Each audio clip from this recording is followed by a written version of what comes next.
สวัสดีครับยินดีต้อนรับสู่ VSheet Tutorial นะครับก็วันนี้ผมก็จะมาสอนเรื่องการสร้าง Title Block แล้วก็จัดหน้ากระดาษนะครับโดยเริ่มต้นเราก็จะมาที่ไอคอน Template นะครับคลิกไปที่ Title Block จากนั้นเราก็ทำการตั้งชื่อ Template ใหม่ของเราได้เลยผมจะตั้งเป็น A3 Title Block นะครับแล้วก็อัปเดตชื่อมันอัปเดต name เลือก Paper Size เป็น A3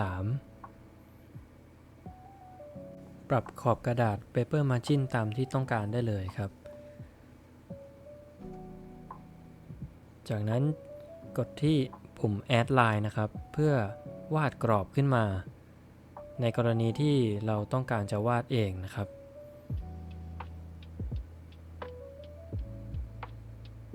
จะสามารถเซตเป็นแนวตั้งหรือแนวนอนก็ได้ครับแล้วก็ไปที่ Add Text Element ตัวนี้เราจะสามารถวางตัวอักษรหรือว่าวางคำสั่งต่างๆได้ครับ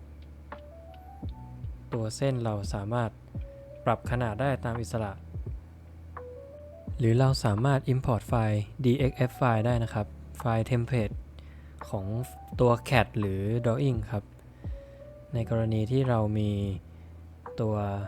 Title Block สำเร็จอยู่แล้วอันนี้ผมก็จะดึงเข้ามาเลย import เข้ามาแล้วก็จับวางให้มันเป็นระเบียบจากนั้นพวก text ที่เราดึงเข้ามาด้วยนะครับก็จะสามารถปรับแต่งได้ทั้งตำแหน่งทั้งขนาดจากนั้นก็ import image ครับสามารถเพิ่มโลโก้หรือไฟล์ที่เรามีในเครื่องได้ครับ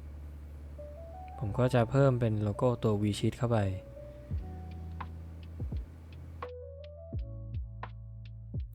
ต่อมาก็เป็นตัวของ Revise Schedule นะครับเราสามารถเพิ่มตัวตาราง Revise ให้กับงานแบบของเราได้โดยที่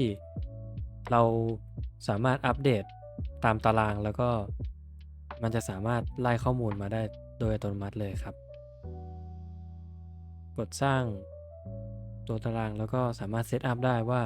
จะให้โชว์ข้อมูลอะไรบ้างอันนี้ผมขอลดเหลือแค่ Revise Number Description แล้วก็วันที่เท่านั้นนะครับ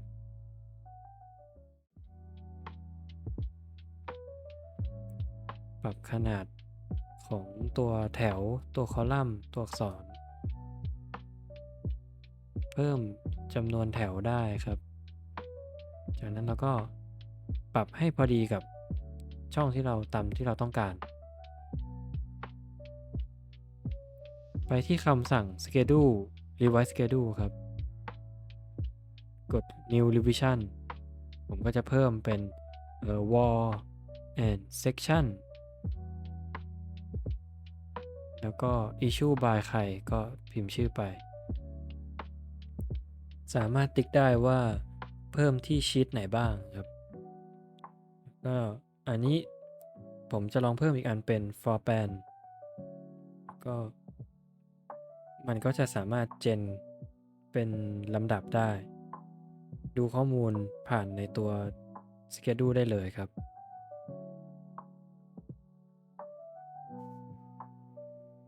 จากนั้นจะกลับมาที่หน้า title block อีกเล็กน้อยนะครับตรง add text element ก็จะสามารถใส่เป็นคำสั่งได้ให้มันอ่านข้อมูลจากตัวชีตที่เรากำหนดไว้เช่น drawing number ผมก็จะเซตไว้ที่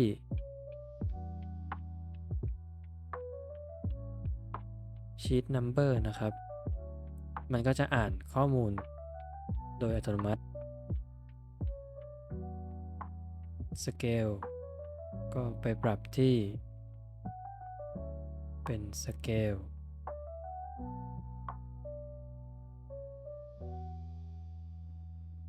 ตัว drawing title ก็เพิ่มไปเป็นคำว่า sheet name เท่านี้ก็เห็นภาพรวมๆแล้วครับว่าวิธีการสร้าง title block การตั้งค่าหน้ากระดาษนะครับ ก็เท่านี้ก็เป็นวิธีเบื้องต้นสำหรับเนื้อหาในวันนี้นะครับขอบคุณสำหรับการรับชมนะครับก็ฝากกดติดตามช่องของเราไว้ด้วยนะครับไว้มีคลิปวิดีโอสอนหรือเทคนิคต่างๆมานำเสนอก็จะได้ไม่พลาดเนื้อหาใหม่ๆของพวกเรานะครับขอบคุณครับ